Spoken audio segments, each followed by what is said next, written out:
Welcome to the Effect. Welcome to the Ethos Effect podcast. Podcast. After building and learning from failures, We discovered our ethos and leveraged it to scale, sell, and build again our 7-figure businesses. whether you're starting out or leveling up. This podcast is your source for innovation and lasting impact. All right, everybody, welcome back to the Ethos Effect podcast. I'm Donovan Reiches, joined with Chelsea Reiches here. Today we had on Bryan Williams. He's the CEO of Dogs for Better Lives. So we actually met Bryan kind of when we met, honestly. So we were, I think at that time I was the president of an organization called Orlando Young Professionals. Yes. And he was in Orlando at that time. Canine Companions, I think was the nonprofit. We raised some money for them as a group and actually went and checked out their facilities. I didn't realize all that until like halfway through the conversation. You're like, oh, I know this guy. I was like, oh, yeah. I remember I went because I was asking about the business and I'm thinking like, okay, it's pretty much exactly what he was doing here. Right. But now he's in Oregon. So that's why I wasn't putting it all together. Connecting it at the time. I find Bryan to be a super interesting guy, not only because he played professional baseball and actually got a gold medal in Team USA, which is super cool. And his story about against Cuba too. They're usually pretty damn good. Cubans are really good at baseball. Yeah. That in itself was an interesting story. But basically, he takes the approach that if you are running a nonprofit, which he is as the CEO, he's just running a business. There's nothing different except for the way that they are classified with their taxes. And you'll hear many times throughout this podcast, because we touch on it heavily, if you are a nonprofit out there, how can you scale? How can you grow? And removing that nonprofit label is pretty helpful in just approaching it as a business at the end of the day. For sure. I definitely had some personal takeaways, and I kind of shared a little bit of my thoughts on those towards the end, on just kind of the work we've tried to do for nonprofit and kind of wanted to shy away from it. But I think the way he goes about decision-making and kind of explaining that, it's the same thing. It's a business, except the difference is that, they're mission-driven, but all the same things apply. And I was literally like brainstorming, thinking of like how we could work with nonprofits in a better way to like communicate with them in that language. So. From the mission perspective, totally. Also, who doesn't love talking about dogs? So let's go do it. Let's go talk about dogs with Bryan Williams. All right, today we got Bryan Williams, the CEO of Dogs for Better Lives. Bryan, we know each other a little bit. We have a little bit of a history, mainly through Chelsea, who is also in nonprofit. Tell us a little bit about what you have going on. Yeah, many years ago. We go back quite a ways. I've been in nonprofit work for basically my entire career. I also have a sports background. Really, thanks for having me come on and with the ethos and focus a little bit different with your business and your ethos and what you've done and the guests I think you've had on that really focus on the profit side of things a lot. And in the nonprofit world, I always tell people it's just a tax structure. I mean, you're running a business like you would any other business, and our output happens to be mission related versus profit related. And so there's not a whole lot of difference with, I think, what you and Chelsea have done with your company and focusing on ethos and building a business the right way. And so, we're lucky enough at Dogs for Better Lives to have a focus on service animals and training dogs to help people. And that's what we focus on. But really the way that we do it is by focusing on the ethos and our why of what we want to do, which is ultimately to help more people through the dogs that we place. And we do it by focusing on great culture, surrounding ourselves with really wonderful people and, running a successful business and doing it the right way.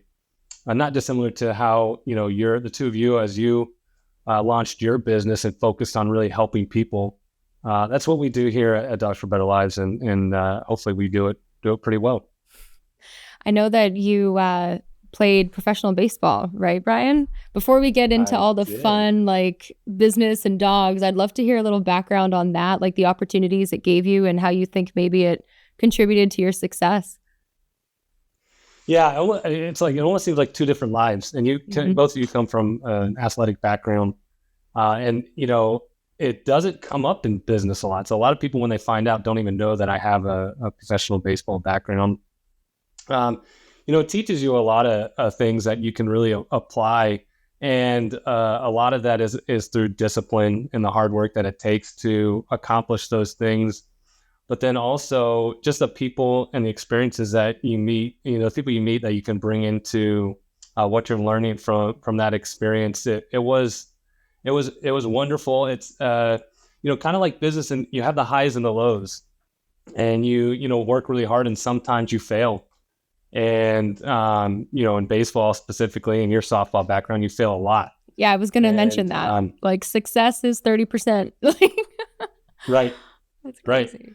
And so you learn how to deal with that failure, and even I don't even really like failure as a word. And so applying that to what we do here, we fail all the time, and it's perfectly fine. You're just learning how not to do something.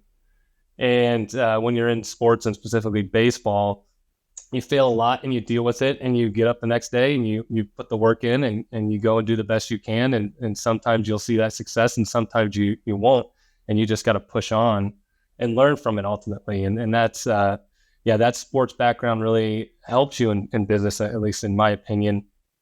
And, I think I mentioned in my bio that I did play for Team USA and win a gold medal in the Pan Am Games. And I was actually left off that team, even though the coach putting together I'd played for many years, and I got left off. And so, when I eventually got the call to join the team because of a couple things that didn't work out with other players, just to be ready to go and not let that disappointment really, put you down. You got to put the work in and be ready, because you don't know when you'll get that call to be ready to go. And then ultimately that worked out, won a gold medal, made the all-tournament team. But again, that's a lot of what you can apply to business, that sometimes things don't go your way, and you got to push through. Absolutely. I find that really interesting to not be the first selected, but ultimately to show up nonetheless. And I always, I was lucky enough that in my college softball career playing D1, I started in right field, right? So you're used to showing up. Who I always felt bad for were the pinch hitters. It's like this crazy situation, bases are loaded, maybe me or somebody else is like sucked at bat all night. So hey, you off the bench, you're going in. This is your one shot. Hopefully you make something of it, So it is, but that's life. And I totally agree about it preparing you for, the next steps in whatever endeavor you pursue. What position were you? So I pitched and played infield. So I played shortstop and pitch, and what you just coming off the bench. So I was not the first selection. I actually joined the team. They had already been together a few weeks when I joined, and I had about a week with the team. And so game one, we played Cuba, and I was on the bench, and kind of a coach came in, had a bit of discussion, and didn't know quite what was going on. And they said, Williams, get loose. Oh. And I was like, roster number 25 guy, right? I never expected game one, Cuba, first and second, nobody out. And I went in, and I was able to help close the game out, and we won. Nice. And it was very interesting talking about things that in your life that set up your ethos. Is when we got back to Florida and they interviewed the coach about the game, and he said, in that moment I just had to go with someone I trust and I knew, and so I went with Bryan, even though he was the last guy added to the roster. And similarly, sometimes when you go into business, sometimes you just got to go with the people that you trust and that you want to, I think, and listening to some of your previous podcasts, you talked about your business really almost being selective of who your clients are and who you work with. Very similarly, sometimes you just got to go into people that you not only trust, but want to do business with. 100%. And sometimes that's turning down some people that, may not be the best or you want to be around. And so what I tell our team here is we don't want to be the best nonprofit in the world. We want to be the best organization in the world, period. We happen to work in the nonprofit sector and place dogs, but ultimately, no matter what we accomplish, if we do it around a bunch of jerks, and people we hate, and we hate showing up every day, it's not worth it. Let's do it the right way. And if you focus on the ethos and what you're really trying to build, the results will take care of themselves. You don't need to worry about it. Focus on doing it the right way. Love it. Very true. One of our clients says business is really just another reason for people to get into relationships with one another, in a business relationship, and it should be fun. You should like those people. You should enjoy working with them. And you're exactly right with the clients. We like all of our clients today. Yeah. And we have not been shy to fire clients in the past. And I think you were a little scared the first time. I was like, shitless. I was like, this client's what? they We're gotta not go. firing anybody. I was like, they got no respect for anybody on our team. Like, they're just always in a bad mood. Like, there's no time for that. So Donovan and I have, obviously my background was nonprofit. That's how we originally had met, Bryan. But I've definitely been in the for-profit industry for quite a while now, and a little out of touch, I'd say, with nonprofit. And what I find really interesting and, truly just captivating about your approach is you said, we are not trying to be the best nonprofit in the world. We're trying to be the best organization in the world. Well, a little bit of a tricky question for you, maybe a little curveball, if you will.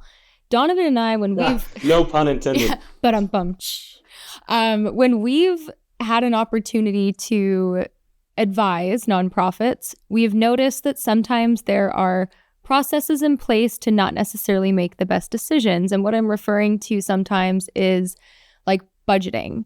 So like with healthcare, for example, let's just, because that's what we know, let's just refer to that.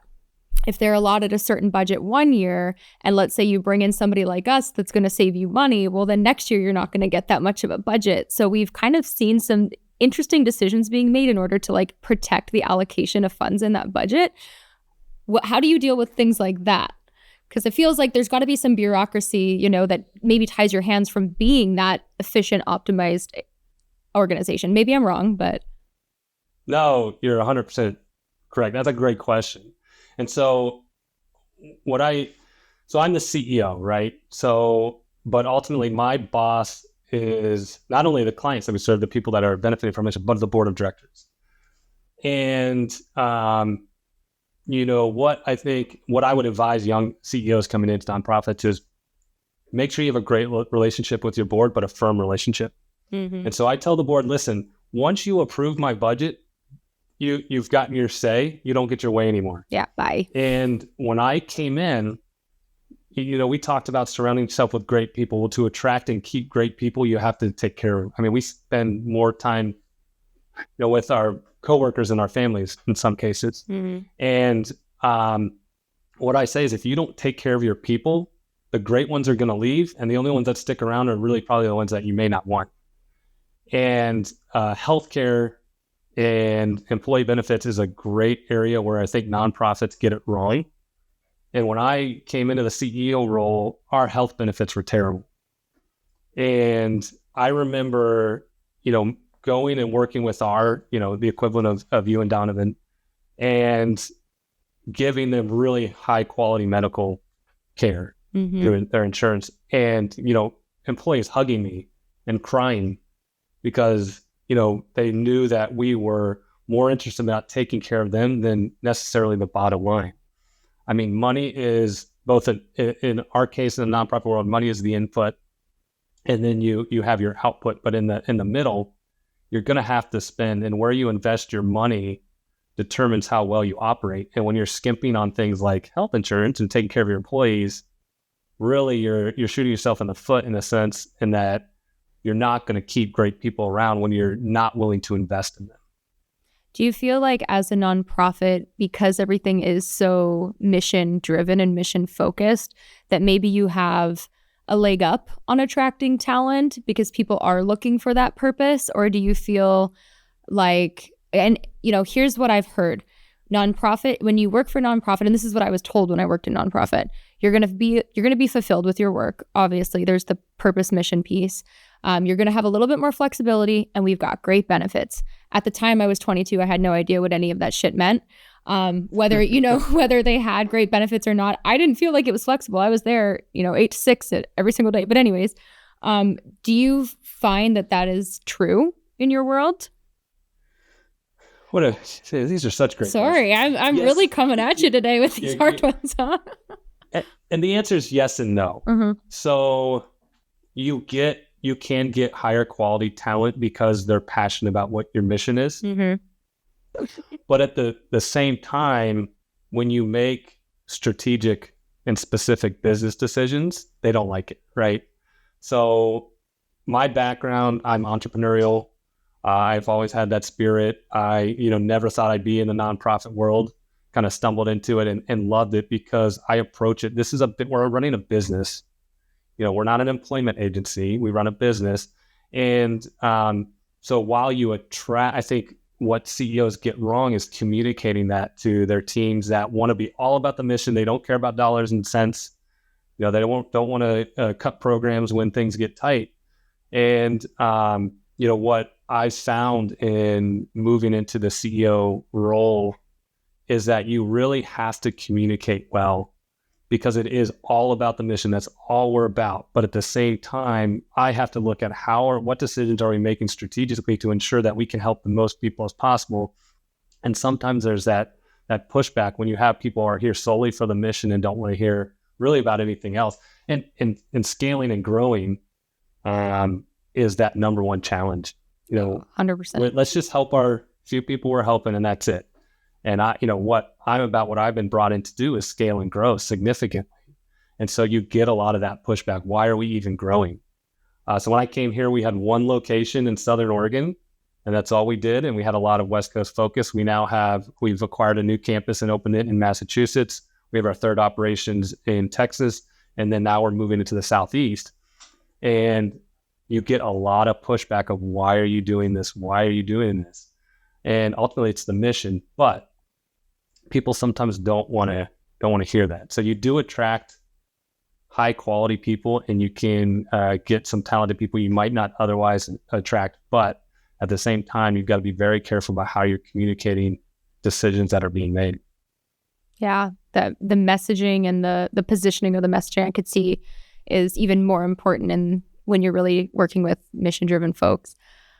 When you talk about scaling, right, and congratulations on the multiple locations and that, I mean, that's huge. What do you feel like from like an infrastructure perspective? Are there any lessons that you've learned about, I mean, if you're taking over the operations, let's say whatever location, have you learned lessons about like imposing your technology, your programs, your way of doing things on what they have? Are you guys just, working with what they have there? How are you approaching the scale with acquisition? Yeah. So, so I started here in 2018 and we were 100% paper-based organization. And so kind of step one, I'm like, burn all the file cabinets. And so we launched this, and we called it Work from a Beach in the Bahamas, right? So you talk about communication. Well, work from the beach in the Bahamas, okay, I can understand that. That's very simple to communicate. But ultimately, in order to do that, everything becomes cloud-based and paper is eliminated. And so we began that in 2018 pre-COVID. And so we accomplished that. It's great. We're all cloud-based. Paper's gone. We reduced copies by like 95% in year one. And then, when COVID hit, and then we seamlessly can move to work remotely, work from home. Obviously, we're training dogs, so there's a little bit more complexity to it there. But ultimately, people were surprised at how seamlessly we moved through that issue because we were able to begin that process years ago versus being reactive. Yeah, when everyone else was doing it. Right. When everyone's trying, a little bit playing catch up, and people again push back. I'm mission based. I have my paper. I have my files. I want to hold them. And it's really you're pulling these people along, kicking and screaming. But what's really great is COVID hits. We seamlessly moved to work from home, and everyone's like, "Oh, now I get it." What a great idea! What a great idea! I'm so glad we did this. Yeah. And so again, it's balancing that, okay, businesses cannot be paper-based in 2018. That's not going to work. Especially, when I started, also, I knew the vision of scale. And so when I interviewed for this position and they brought me in, I said, if you want to scale and grow, I can help bring that, but you've got to support me through this.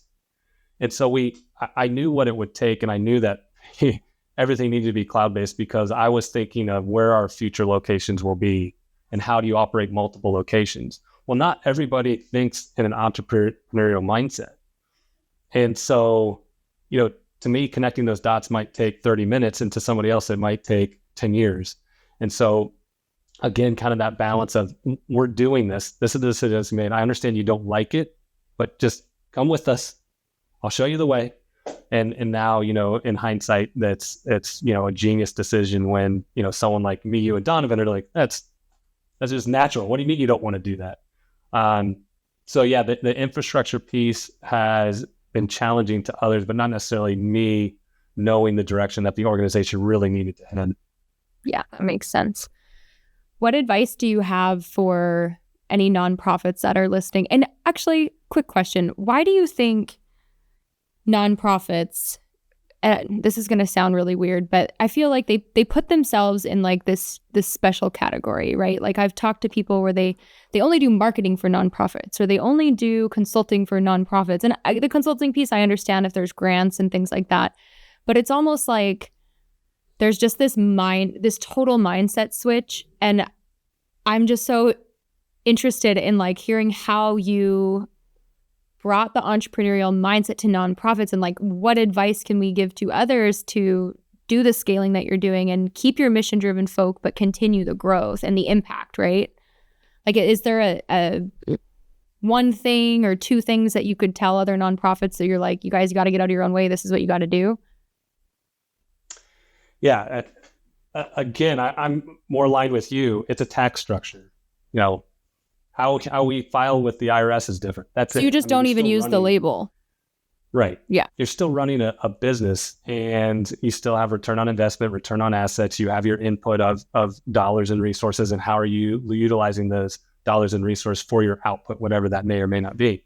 And, and I've done a lot of nonprofit consulting. And so when I go in to an organization, I'm like, just forget everything that you think you know. Pretend this is a for-profit business. Now, and even, what you and Donovan did, you didn't necessarily go into that business saying, like, I want to make a ton of money and be rich. You wanted to help people, right? So, and you did it through a for-profit structure. Our output isn't necessarily, we don't define success as how much profit did you generate this year.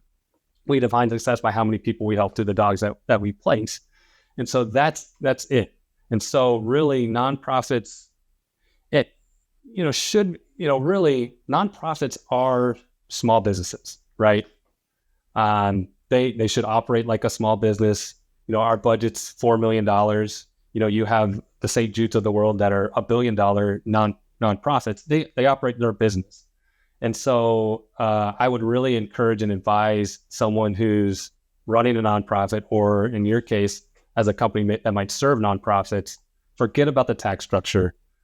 Approach it as you would running any small business, and your output may not be profit. It's whatever your mission is, but you should run it the same way.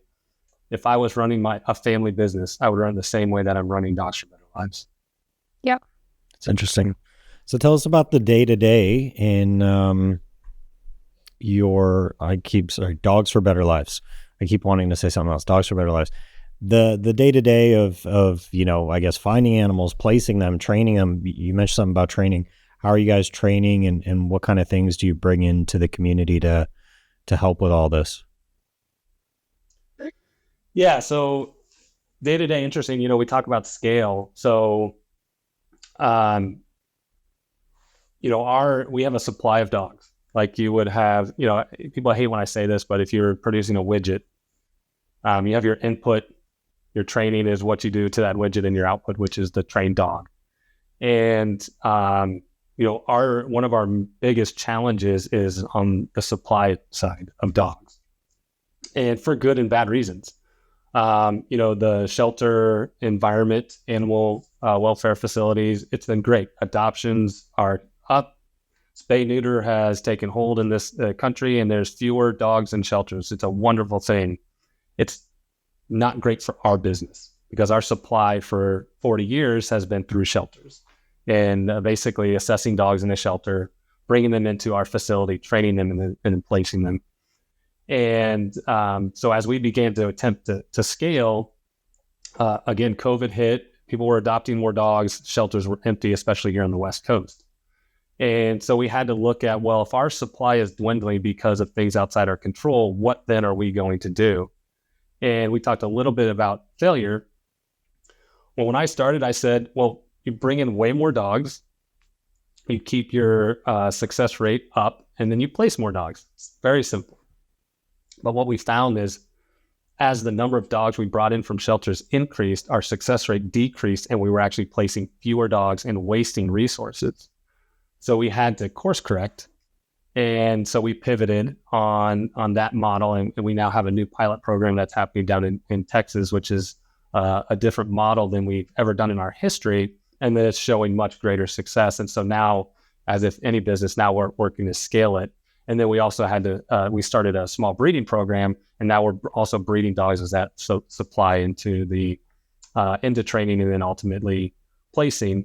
And so again, if you're thinking of this from business terms, you really, how do you scale and grow by controlling that supply side? And so we do that through our breeding program and then our shelter operations in Texas. But it's it's always a challenge, because the need and the desire to get one of our dogs, which is we provide them free of charge, that demand for that is not dwindling, it's actually growing. And so we just need to work on controlling that supply to trade and place more dogs. But it's an interesting challenge when you think of it from a for-profit production side of the business.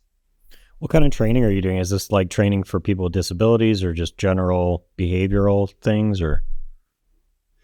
Yeah, so our service dogs, they perform tasks for individuals with disabilities. So a lot is individuals who are deaf or hard of hearing. We also place dogs with children on the autism spectrum. And then we place what we call facility dogs, which would be a healthcare professional, teacher, someone who's working with individuals with disabilities, that the dog goes into the facility with them and assists those individuals. So the tasks that we train for hearing dogs, for example, are alerts. So alerts can be, if you're a parent and your child is crying, the dog can alert you to the child crying. If you're in public and someone calls your name, the dog can alert, oh, this person's trying to talk to you and call your name. So there's various tasks that these dogs are trained to do. And it's very specific. It's very interesting. We start with behavior to make sure the behavior is high quality, and then we move to the task work.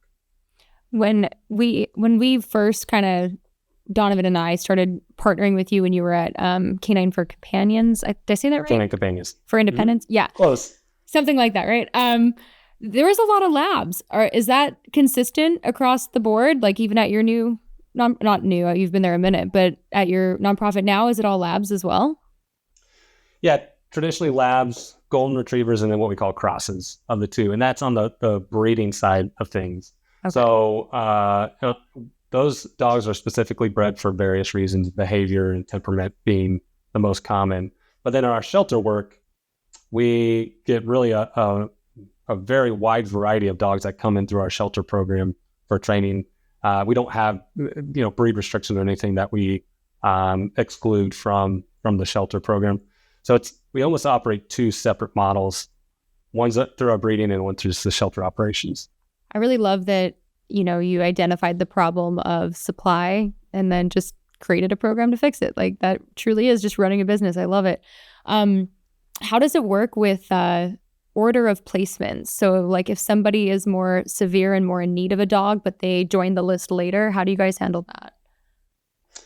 Yeah, that's a good question. We just have a general wait list. So we typically do it, there's about a year, 18-month wait for a dog. And so we just do it in order of that you apply. We can't really get into, well, whose need is greater.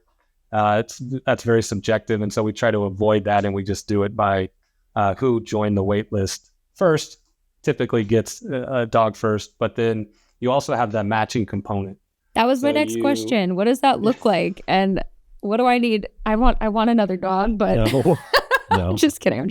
That matching component, like, dude, I'm thinking of a movie where like animals imprint on their owners. Like, does that process actually have to happen? Has there been times where they're like, yeah, this dog isn't for this person and we got to put him back on the list?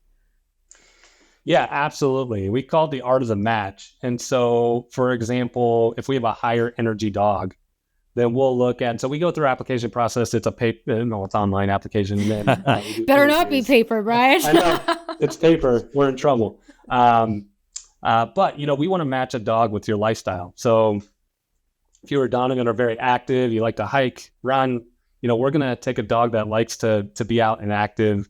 And so we'll place the temperament of the dog with the temperament of the client's lifestyle to make sure there's a match there. Our matching success rate is 98%, 99%. So a person coming back and saying this dog it isn't working for me is incredibly rare. In my 5 years, I think it's maybe happened once or twice. Wow. So it because we do the work on the front end of things, typically those matches are work out really well. I love that. Another question, kind of going back to business, is going to be, I think one of the main drivers of success in business is when a CEO decides to be accountable to accountability. There's a lot of leaders out there that'll say, well, I hired a manager to manage everybody. Or if there's an age differential, there's excuses like, well, they're older than me, they should know what to do. Or there's an SOP, figure it out. I'm not here to babysit people. Like, you hear leadership say those excuses a lot, but ultimately my belief is a CEO is actually a CAO, Chief Accountability Officer. What sort of activities, A, do you believe what I just said? And B, what does holding people accountable in nonprofit look like? No, I completely disagree with you. No. Everyone does what they want and it's fine because we have dogs. It's interesting. You have dogs around, so people are like typically happy. Yeah. It's amazing how that happens. But, going back to my ethos and what I focus on, I say, CEO's job is to take the blame and give the credit, right? So when things aren't working, you take it on yourself. And that goes, again, a little bit back to the sports background. I'm perfectly comfortable with failure. And if I sit in a room with the board and I say, we failed at this, I have no problem with that. And if they can find someone that they can bring in to be a better CEO than me, then I fully expect them to do that. And there's nothing wrong with that. The board has a dedication to the mission, and that's it. They don't have a dedication to me, which goes back to our ethos and our why, where we really talk about, what we're trying to do is great.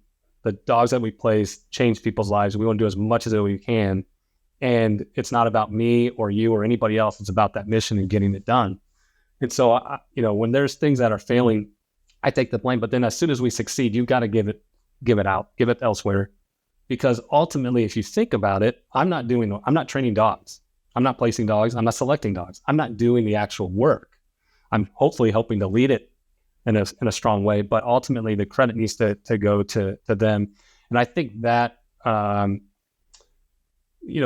really hopefully goes back to attracting those great people. Because when you're giving them credit and you're sheltering them from that criticism, that can go a long way.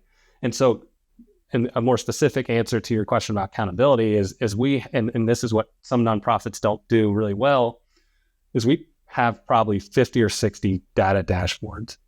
And so we have them, for our program side of things, which is supply of dogs, number of trainers, success rate of our training placements. We have them on financial side of things. We have it in marketing and our fundraising. And what I tell people and what you need to clarify is data tells a story. It's not a performance evaluation tool. So if you're coming into the room and we have full accountability, we measure everything. And you're looking at the data and saying, well, we're not doing well in XYZ area, and that's my area that I'm in control of. That's not a reflection necessarily of your performance. Now, I do want to understand what's happening and why, but it may or may not be an individual's fault in what they're doing. And so accountability is key, because if you're not measuring what you're doing, how do you know if you're successful or not? You have to measure everything. And so a great example of, we partner with guide dog schools. And so when a dog doesn't work out for their program, it typically will work for ours. Well, as we're looking at the data over the past 3 or 4 years, that supply of dogs has plummeted. And so I want to know what's going on. Did we burn a relationship? But when, I meet with their CEO and talk to them, they're saying, hey, our program is improving and we're utilizing dogs in ways that we didn't before. And so the number of dogs we have for you is it's declined. It's just not there. Okay, great. It's not there. That's nothing I did wrong or you did wrong. Okay, now we understand the problem. Now how are we going to course correct and strategically pivot to address that problem, which is changing our shelter program, breeding more dogs in the future. And so if we aren't measuring that data and having accountability, we don't know that. And to touch a little bit on the ethos of Dogs for Better Lives and myself is that if I'm holding you accountable, it's because two things. One, I care about you. And two, I think you can do better. If, we're working together and I'm like, well, she's terrible at her job. Chelsea doesn't know what she's doing. And so we're not even going to hold her accountable because, she just will take up space. She's not a good fit for the culture. Now she's gone. Not a good fit for the culture.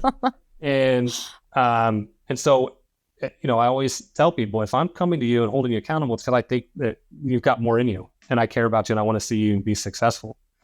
And tying that a little bit back to the sports world, I had a coach who said, as your manager, my sole role isn't to put you in the best position to succeed. And I always took that into the business world saying, I need to, as CEO, put you in the best position to succeed and to accomplish the goals that you want to set. And I'm going to do that by holding you accountable. I love it.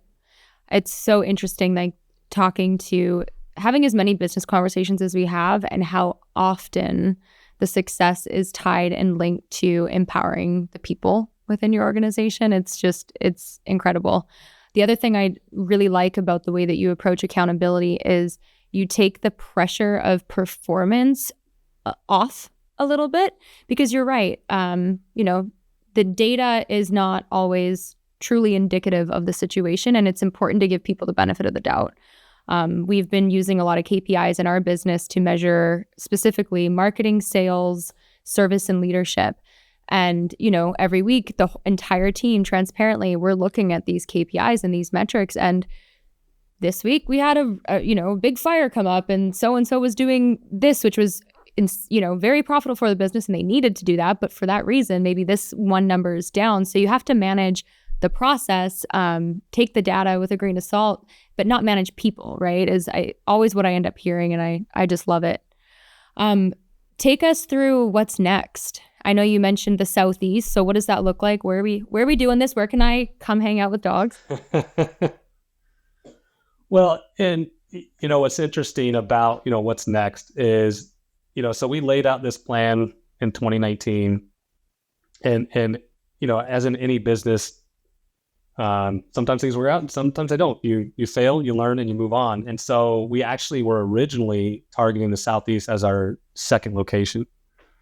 And it was pre-COVID. We were partnering with an organization. We had kind of things lined up. COVID hit. They changed their business and what they were doing. And so that just disappeared. And so then you go, okay, well, let's move on. What's the next option? And again, saying failure, you're going to fail. Fine. Don't worry about it. Learn from it. It actually was beneficial for us because the change in the industry that we saw, specifically with working with shelters, we weren't ready to go to the Southeast. So it actually worked out better for us. Now that we're in Texas, partnering with a group called Operation Kindness, it's a high volume, no-kill shelter in that area. What we've learned from that will allow us to enter the Southeast region more effectively. And so what next is we're looking at major areas, Atlanta, Charlotte, and we'll look to partner with another shelter organization, and we'll start to get, fosters in that area, staff on the ground, and get that up and running. And, so as CEO, you got to have that balance. We don't have endless resources. So how do we cost effectively enter that market? And that's what we're constantly thinking about. In Dallas, we've been able to enter it in a very cost-effective way. And so we're basically copying and pasting that in the Southeast, which we didn't know at the time when we originally were going to enter that market. So we'll look at Atlanta or Charlotte, and we'll have, hopefully in the next year or two, staff on the ground selecting dogs from shelter, training them and placing them with individuals. Currently, we do place nationwide now. So we're already placing and have dogs in the Southeast, but we're doing it from our other locations. So that's why having a physical location in the Southeast is more cost effective. Absolutely. Cool. Well, Bryan, it's been an enlightening conversation, honestly. I think, what I took away from it really is, you're right, the distinction between nonprofit and for-profit business really much smaller than you think. Early in our business, we had kind of worked with one, and I got a little disheartened with it because they literally picked, we had an alternate proposal for them. It was half the price for the employees. I mean, it was the difference of like $400 per employee or $900 per employee. It was a better plan in every way. And they took the $900 because they're like, well, I got to spend the money or I won't get it. And I was just like, man, like it was so disheartening, but I don't think that's the norm. And I definitely had some takeaways in hearing you and how you go about your business. That's really kind of making me rethink it, because we kind of took that out of our potential customer bucket. We were just like, okay, we're just not going to do. Those aren't our people. It hurts. It hurt my feelings too much to sell them something that overpriced knowingly, and they still got it from us. Right. And I'm like, are you sure? Like, I don't want to do this. But don't give us up on us just yet. Yeah, no, no, we definitely won't. And we have good work to do. And if we can do it, I mean, certainly the nonprofits deserve it more than the for-profit businesses. So I definitely had a couple takeaways that I'm going to chat with Chelsea about as we probably open that back up in our business. So, so thank you. Yeah, thank you. Thank you for that. Well, but you're right. And it's, again, sometimes the for-profit world, we're super competitive. In the nonprofit, we're the touchy-feely, non-competitive. And in some ways that's true. DBL partners with a lot of outside organizations, and we want to partner with other nonprofits because we believe it's just good business to work with them. But like you say, you fire clients. I mean, we'll fire partners. I mean, if they don't run things effectively, if they were to make a decision like you experienced, we say we don't want to work with you anymore. And so we fire partner organizations as well. So, some nonprofits, like any for-profits, are run really well, and some are not, unfortunately. But as a whole, don't give up just yet. Awesome. Where can our listeners get in touch with you, see what you're up to, check out the mission of the nonprofit? Yeah, dogsforbetterlives.org is our website. You can find all the information about what we do, where we're located, how we operate, and get in touch with me and others within the organization. I don't know if you ever saw it on our old website. We had my dog, or our dog Copious, as our chief complaint officer. And if anybody had an issue, that's who they had to reach out to. We don't do that anymore. Policy. I know, right? I mean, how can you be mad when you're working with a dog? But Bryan, it's been, like Donovan said, super enlightening. We really appreciate it. I think there's a lot of value in this conversation, and I hope that we can really push this out to as many nonprofits as possible, because the work that you're doing is important, not only on the mission side, but the business mindset that you're bringing to the work you do. It's only going to further your impact and your growth. So congrats on all your success, and thanks again for being here.